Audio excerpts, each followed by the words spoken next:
Aujourd'hui, je vais vous montrer la différence de vitesse en compilation de toutes ces bibliothèques-là. Panda, NumPy et NumBack qui va être ajouté pour accélérer le code sur un cas précis qui est mon algorithme de trading que je suis en train de faire actuellement. Et on verra que la réponse n'est pas forcément évidente. On pourrait répondre assez rapidement Numba, c'est pas aussi simple que ça. Je précise que je suis pas expert, donc n'hésitez pas à donner plus de précision dans les commentaires. J'essaye simplement d'associer le trading, la finance, à la programmation, l'automatisation. Ici, c'est mon algorithme trading. Ça va mesurer le delta time. C'est pas le plus important actuellement, j'en parlerai plus en détail dans une autre vidéo sur ma chaîne. Mais j'ai fait 3 fonctions similaires. Une avec Panda qui utilise Itero. Là, on verra le problème de ça assez rapidement.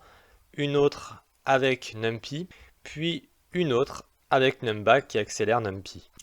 Et on va mesurer le temps de chaque fonction. Comment on va mesurer ce temps-là? On utilise time, on enregistre le temps avant la fonction, puis le temps après la fonction, et on fait la différence entre les deux. Ça va calculer sur une période de 1 mois avec une time frame 1 heure. Donc on va faire ça, on va commencer directement avec la fonction panda. On lance le code et on a 3,267 secondes. On va le noter. On va le mettre ici. Panda. Donc là, on voit déjà que ça peut déjà poser problème. Parce que si on a, avec notre algorithme par exemple, un délai de requête toutes les 1 seconde, bah on va pas pouvoir calculer à temps. Maintenant, on va tester avec NumPy. On relance. Et à ce moment-là, on a un temps qui est très faible. NumPy est très rapide pour le coup sur ce calcul. Et on va finir avec Numba. On appelle la fonction Numba. Et Numba calcule en combien de temps? En 2,56 secondes. Vous voyez qu'il est plus lent pour le coup que NumPy. Et je vais vous expliquer pourquoi. Donc Numba 2,56 secondes. Si on relance, vous voyez que on est quasiment sur le même temps, un peu moins pour le coup.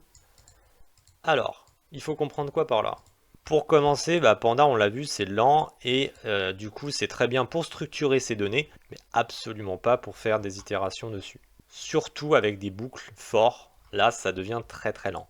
NumPy, c'est différent, c'est une liste beaucoup plus simple et on va pouvoir faire vraiment des itérations rapides sur ces listes-là.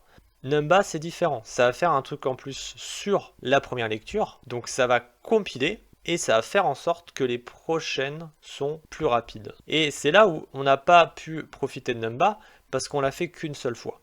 Maintenant, si on fait une boucle for, donc par-dessus cette fonction, on va mettre 100 itérations. Alors, au début, on va mettre 10 parce qu'on va essayer avec Panda. Allez, on relance et ça va mettre un petit peu de temps, je pense. Donc là, le temps que ça met, vous voyez qu'impossible de faire un algorithme de trading avec ce temps-là, c'est pas possible. On a 29 secondes sur 10 appels de fonction. Maintenant, on va le faire avec NumPy.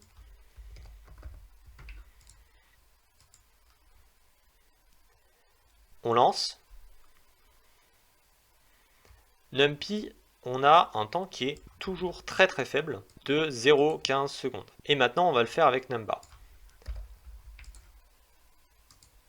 Et là, moi, je pense que ça va être la même chose. Numba va être plus lent. Voilà, toujours plus lent.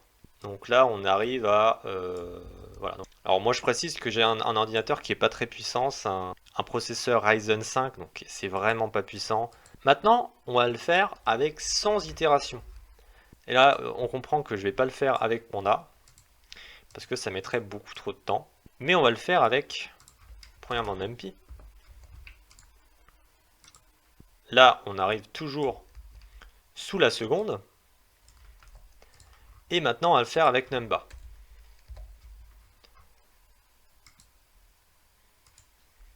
Et là, je pense qu'on arriverait à quelque chose d'assez similaire. Voilà, on arrive à quelque chose d'assez similaire. On voit déjà que la courbe la courbe de NumPy augmente rapidement et la courbe de Numba augmente lentement. Et maintenant, je vais le faire sur 10 000 appels de fonction. Et là, on va commencer sur NumPy. Et là, vous allez voir que ça met déjà beaucoup plus de temps. On le voit tout de suite que NumPy, c'est pas possible. C'est vrai que c'est énormément de calcul. Ça veut dire qu'il faut faire 10 000 fois la mesure du delta time. C'est énorme. Je vais faire un cut et je reviens dès que c'est fini. Donc ça a mis 93 secondes avec NumPy. Alors là, effectivement, la boucle for n'est pas accélérée par Numba. Donc ça va pas donner un résultat totalement correct. Mais on va quand même le faire avec Numba pour voir la différence. On lance. Et à ce moment-là,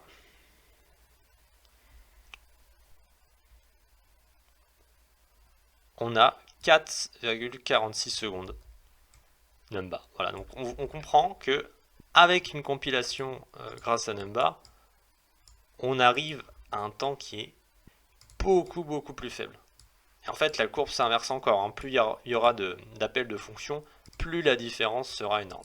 Mais il faut comprendre qu'en trading algorithmique, on va faire des appels de fonctions, soit à l'initialisation de l'algo. Donc là, dans ces cas-là, l'initialisation, on peut attendre 10 secondes, 15 secondes. En fait, c'est pas hyper important. Mais on va faire aussi des appels de fonctions tous les X temps. Et c'est là où ça va être important. Si on fait simplement des appels de fonctions toutes les secondes, avoir un temps de moins d'une seconde, du coup 0,013 secondes, c'est pas si grave. Donc il n'y a pas forcément besoin d'utiliser Numba. Moi je vais faire des appels de fonctions, etc. toutes les secondes et je peux rester avec NumPy. Après, mon algorithme n'est pas fini, donc là j'ai encore pas mal de boulot à faire. Donc je verrai à la fin et donc je referai ce test-là à ce moment-là. Par contre, en backtesting, vu qu'on va faire les itérations, donc les appels de fonctions sur chaque bougie, Numba va toujours de toute manière accélérer un backtesting.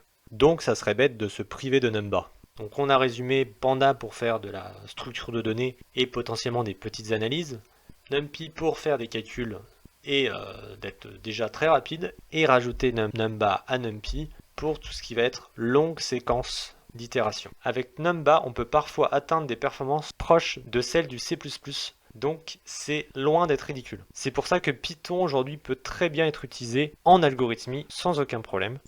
Vous avez compris, l'idéal c'est d'utiliser les trois selon le besoin et de tout simplement les combiner entre eux. N'hésitez pas à vous abonner, à liker si vous voulez d'autres vidéos qui parlent de la finance, du trading algorithmique et également de la programmation. À très vite dans une autre vidéo.